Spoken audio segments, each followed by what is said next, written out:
Good evening, everybody. This is Ron Turner, and I'd like to begin tonight's podcast. Thanks, everybody, for joining us. What is FrontRunner 2020? Well, briefly, it's something that we've started to create a community for candidates and the people who support them before they're running for office, as well as during campaigns and after their victories. It looks at developing a personal brand and making sure people are prepared before they make the decision to file for office. And it looks at someone's personal journey. And like I said, we hope to make this a community. We're starting with this weekly programming. Could you comment on the timing and how much in advance of an election these various activities should begin? It depends on the race. If you're going into a primary race, if you're thinking about running in a primary, which will be either in March or April, and I'm not sure what Rick Perry's done with that this week, but if you're looking at a primary race, you better be out there now. You better be in whether you're Republican or Democrat, you better be in contact with all the precinct chairs that have anything to say over where you are. You ought to be understanding your party structure, their strengths and their weaknesses. You ought to know all that now. And that's a race that'll be next spring. I have the luxury of running an independent candidate, so I don't have to mess with a primary, and she will be running in 2012. And we're now working. What I told her today, we have her things so figured out that every day we don't have the money to be in the field. Every day she's not in the field, I can tell her how much it's costing her. Well, that's a good point. And I would answer your question, Sylvia, in a different way. As part of the reason I'm doing FrontRunner 2020 is to have people on the long, take the long view that this is something, if somebody has ambitions to run for office, that they start laying the groundwork before they even know which office they might run for, that some of these things like building relationship and what we talked about last week in being active in Facebook and so on is something you kind of always do. Well, Ron, I can tell you in Dallas, they consider being on the Planning Commission in Dallas to be the precursor position for being in the city council seat. And I cannot tell you the number of people that are on the city council now that were on the Planning Commission or were on a major commission within the city before they got on city council. And there's a reason for that. You learn about the structures you're going to have to work with. If you want to run for a state house seat, you need to find out what's happening in that state house seat, and you need to do more than 2 years' work in developing the relationships to go in there, unless you just have a ton of money and a really slick ad person that can sell you no matter what you are. And that's an answer. Kind of, Loretta Hohenwanger was there for a while, but she wasn't part of the grassroots of what was in Irving, and a lot of Irving is very, very grassroots. So, and I think she did a great job considering what she went in with. But you really need to sit and look at the job you want to go for, and then how you can build up to it. Carol Kent went to the State House coming off a school board.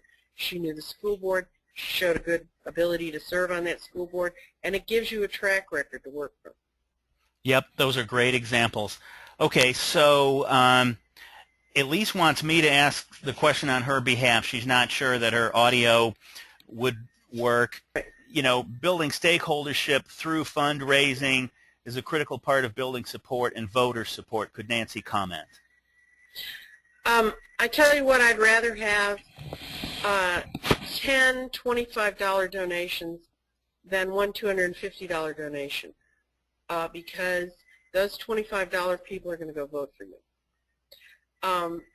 And you can see that in other races that Obama ran a brilliant race that way. Other candidates have run good races that way. You can have a lot of really big money behind you and fall flat in your face. You can run $1 million race, but if the people who live in the area aren't tied to the fact that two behemoths are throwing money at each other, it's not going to work. So you're right, and it is a matter of knowing the stakeholders.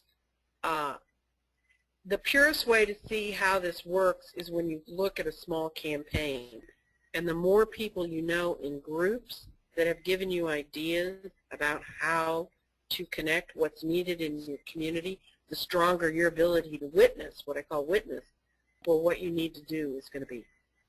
Thanks, Nancy. We have one more question now, and again, some microphone limitations, so I'm going to ask the question on Michael's behalf. Before I do, let me just read your contact information again, which is on the screen, and to thank you. I really appreciate it, Nancy. Okay. Ruttle Consulting, R-U-T-T-L-E, ruttle.lloyd@yahoo.com is the email, and the phone number is 214-212-2117. Michael is asking you to repeat a story, so I thought I saved his question for last because I thought it would be a kind of a good way for you to wrap up. And Nancy, if you have any closing comments, now would be the time. And I'm just going to read Michael's question verbatim. Could you finish this? Okay, all right, so get ready. Could you finish the story about the drunk chick your microphone gave out? Oh, okay. First of all, it wasn't necessarily a drunk chick. It was a drunk candidate. They had gone out drinking in their salad days. They got a DUI. They had, I think, more or less sort of forgotten it because it was more than 25 years old when they were asked if they'd ever been arrested. This particular candidate did not think they'd been arrested and didn't report it that way. And so when they answered the questions on a questionnaire and said they'd never been arrested, this, of course, had shown up because, and plus it was supposed to be an expunged record. They'd done what they're supposed to do for one DUI. Now, my wrap-up to all this is, for all of you who are thinking about running, get close to your nearest and dearest and really look them in the eye, because the campaigns I've had where we've had the most difficulty at the end of the day has been from nearest and dearest not either telling you the truth or the person who wants to run for the office thinking running for the office is something everyone will adjust to. That kind of egomania doesn't work well when you're running for office. So, and the other thing is, can you raise the money? I have had one candidate who had pledged to his campaign over $80,000. And at the end of the day, when he looked at what it was going to take, he could not do it. Now, I have people that would kill to have $80,000 pledged to them. They can't raise it. I've had candidates who've been promised the moon and it didn't come through. You have to get very realistic about the money you're going to need to get from here to there. It's going to cost anyone who wants to run a decent campaign at least $4,000 to $5,000 to get the website up, to get their logos designed, and to get a really good campaign strategy and numbers behind them. And that's just what it takes, and that's just the beginning. So please don't go out there and think, well, I have just such wonderful ideas, the world's going to think I'm incredibly unique and go with that. Be realistic, because the last thing you want to do, too, is strip your family out of about $10,000 and then find out that's all you have. And there are ways to run it cheaper. The earlier you start and the more you build in community support and local support, the cheaper it gets. The cheapest way to campaign is door-to-door and doing the field. Mailings are 50 cents a pop to every household, and they don't even look at it. So go for field. So, and Ron's going to have some great programs, I know, on field, which are further on. But I think if you go through these questions, and then if you get my 15 questions, and really go through them and answer them honestly, you'll have a good idea of whether you want to run or not. And it does take a lot of building connection. The best thing you can do, too, is know who you're going to replace someone. Be friendly with the incumbent you're replacing if you're not running against them, and get their endorsement, because that's as good as being an incumbent, and incumbency has a lot of strengths when someone's running for an office. And those would be basically the best things I could tell you to do with this.